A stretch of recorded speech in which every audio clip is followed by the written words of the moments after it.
وسلام على عباده الذين اصطفى أما بعد فأعوذ بالله السميع العليم من الشيطان الرجيم بسم الله الرحمن الرحيم لقد كان لكم في رسول الله أسوة حسنة لمن كان يرجو الله واليوم الآخر وذكر الله كثيرا یقیناً تمہارے لیے رسول اللہ صلی اللہ علیہ وسلم کی زندگی میں بہترین نمونہ ہے۔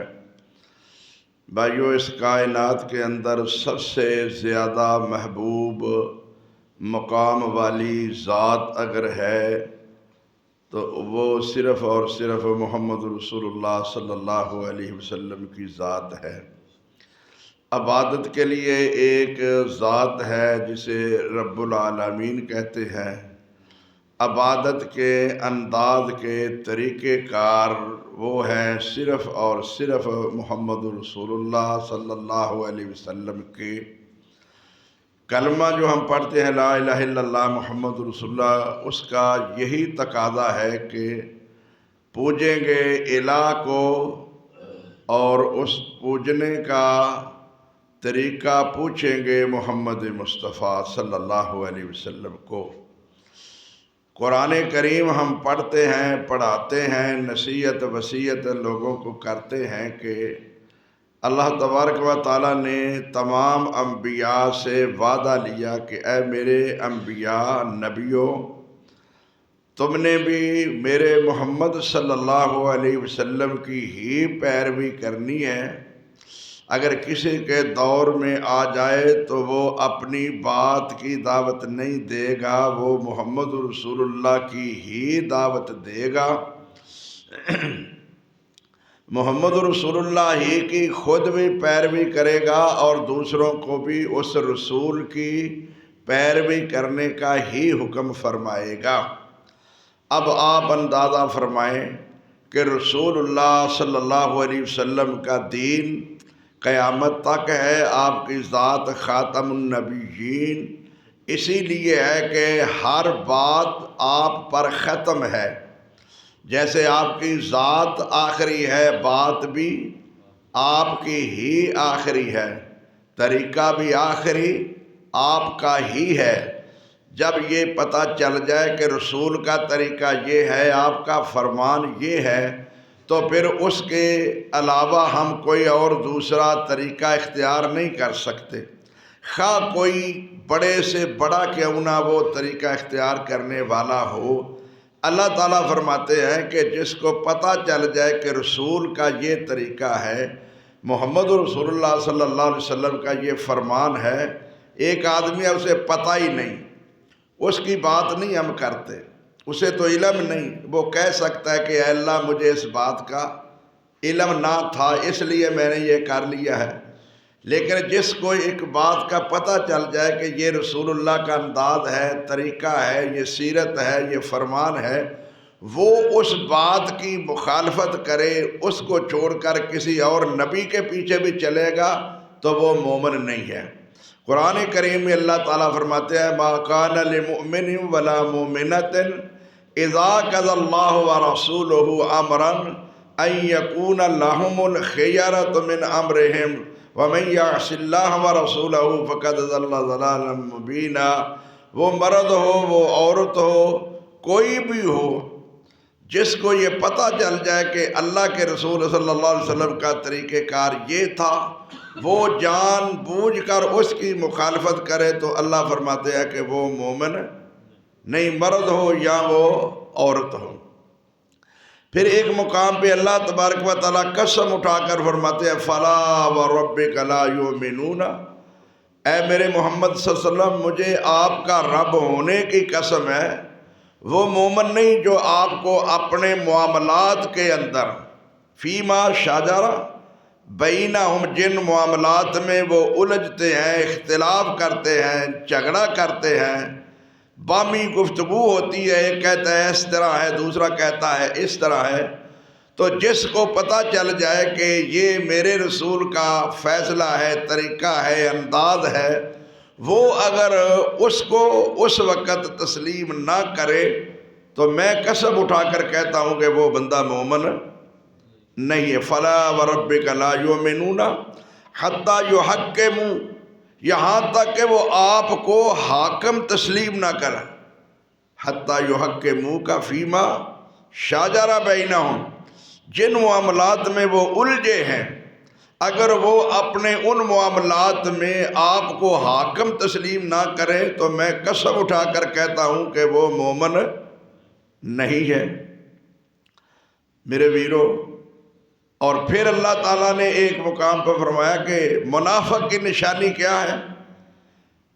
وَإِذَا قِيلَ لَهُمْ تَعَالَوْا مَا أَنزَلَ اللَّهُ وَإِلَى الرَّسُولِ رَأَيْتَ الْمُنَافِقِينَ يَصُدُّونَ عَنْكَ صُدُودًا، جب ان منافقوں کو جو کلمہ گو اپنے آپ کو کہتے ہیں، محمد رسول اللہ کے دین میں داخل ہونے کا دعویٰ کرتے ہیں، مومن مسلمان ہونے کا دعویٰ کرتے ہیں، عاشق محب ہونے کا دعویٰ کرتے ہیں، جب ان کو کہا جاتا ہے کہ آؤ اس بات کی طرف جو اللہ نے نازل کی ہے اپنے رسول کی طرف، تو رأیت المنافقین یصدون عنک صدودا، تو یہ منافق آپ خود بھی روکتے ہیں آپ کی طرف آنے سے، اور لوگوں کو بھی روکتے ہیں کہ یہ فلاں بڑا ہے فلاں بڑا ہے، ادھر کی جائیں اس کی مان لیں۔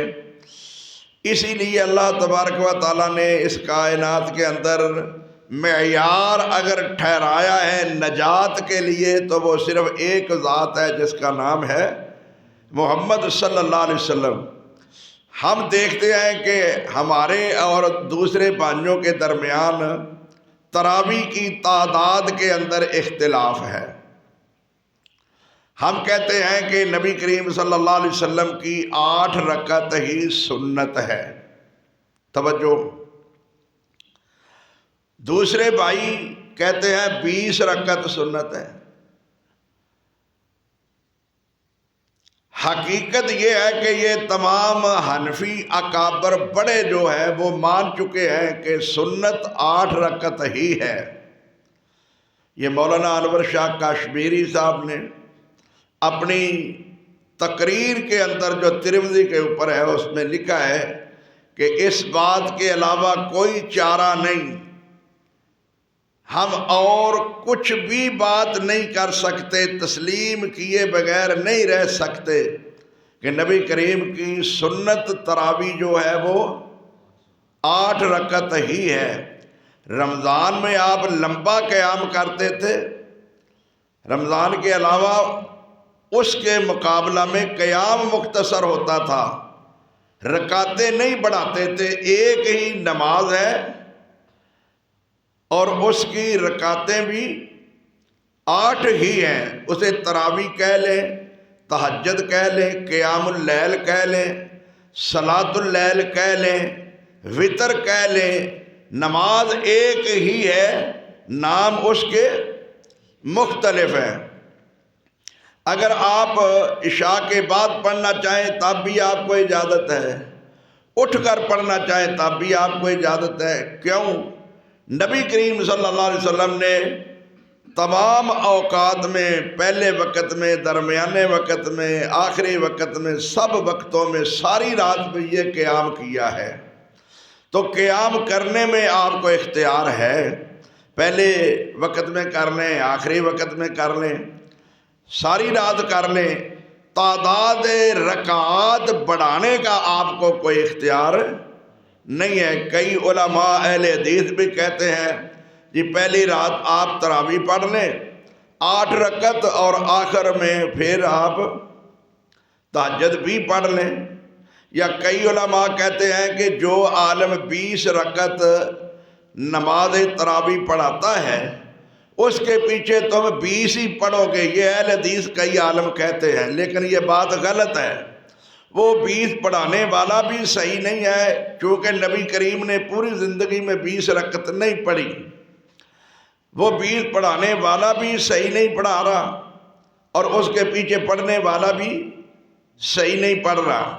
تعداد وہ بڑھا رہا ہے خود، جو نبی کریم صلی اللہ علیہ وسلم سے ثابت نہیں ہے۔ لوگ کہتے ہیں یہ نفلی نماز ہے، جتنے مرضی نفل پڑھ لو، یہ بھی بات غلط ہے۔ آپ دیکھتے ہیں ظہر کی نماز پڑھتے ہیں، فجر کی پڑھتے ہیں، عصر کی پڑھتے ہیں، مغرب کی پڑھتے ہیں، عشاء کی پڑھتے ہیں، روزانہ جتنی رکعات نبی کریم صلی اللہ علیہ وسلم سے ثابت ہیں اتنی ہی پڑھتے ہیں نا۔ کبھی کسی نے کہا ہے کہ چلو آج ہم 2-4 رکعتیں بڑھا لیتے ہیں، فجر کی آپ نے سنتے ہی پڑھی ہے نا پہلے 2 رکعت، آئے آپ اگر آپ کہیں کہ آپ 2-4 نفل پڑھ لیں، ٹھیک ہے پڑھ لیں گے آپ بھئی فجر کے ٹائم آپ نفل سمجھ کر نہیں پڑھ سکتے، ظہر کے ٹائم آپ نفل سمجھ کر زیادہ نہیں رکعتیں بڑھا سکتے، عصر کے ٹائم آپ نفل سمجھ کر رکعتیں نہیں بڑھا سکتے، مغرب کے ٹائم آپ رکعتیں نہیں بڑھا سکتے، اتنی ہی پڑھیں گے جتنی نبی کریم نے ان ٹائموں میں ان وقتوں میں پڑھی ہیں۔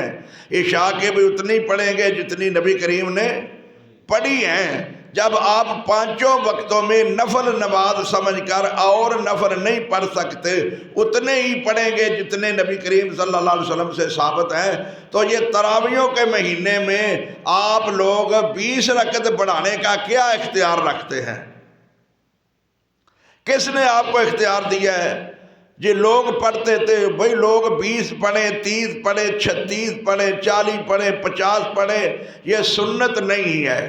پھر جو لوگ یہ کہتے ہیں کہ آپ بے شک 20 پڑھ لیں نفلی نماز ہے، وہ بھی کہتے ہیں کہ نبی کریم سے ثابت نہیں۔ جب ثابت نہیں تو آپ کو پڑھنے کا کیا حق ہے بھائی؟ یہ کوئی دنیا نہیں ہے کہ نبی کریم نے نہیں کام کیا تو پھر بھی کوئی بات نہیں ہم کر لیں گے، یہ دین کا معاملہ ہے، نماز کے متعلق دین کا مسئلہ ہے، اس میں تو ہم رسول اللہ کی سیرت طریقہ دیکھیں گا نا۔ اگر نماز ہی ہم رسول اللہ کے طریقے کے مطابق نہ پڑھیں گے تو ہم نجات کیسے پائیں گے؟ میرے بھائیوں یہ بات یاد رکھ لینا، دنیا کے معاملات الگ ہیں، دین کے معاملات الگ ہیں۔ دنیا کے معاملات میں تو ہم کہہ سکتے ہیں کہ یہ جدید دور میں اس وقت اس طرح کی باتیں نہ تھیں، ان میں تو ہمیں اختیار ہے بطور جدید کے، لیکن دین میں ہم اپنی مرضی نہیں کر سکتے۔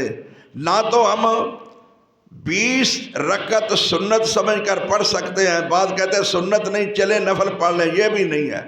جب نبی کریم صلی اللہ علیہ وسلم سے ثابت نہیں ہے اس سے زیادہ تو ہم کیسے پڑھ سکتے ہیں؟ عید کا دن کتنا خوشی کا دن ہے، جمعے کا دن کتنا خوشی کا دن ہے، تو میرے بھائیوں جمعے کے کتنی رکعتیں ہیں؟ 2 رکعتیں ہیں۔ ہم اگر 4 پڑھ لیں، 2 کو ہم نفل سمجھ لیں تو پڑھ سکتے ہیں؟ نہیں نہ پڑھ سکتے۔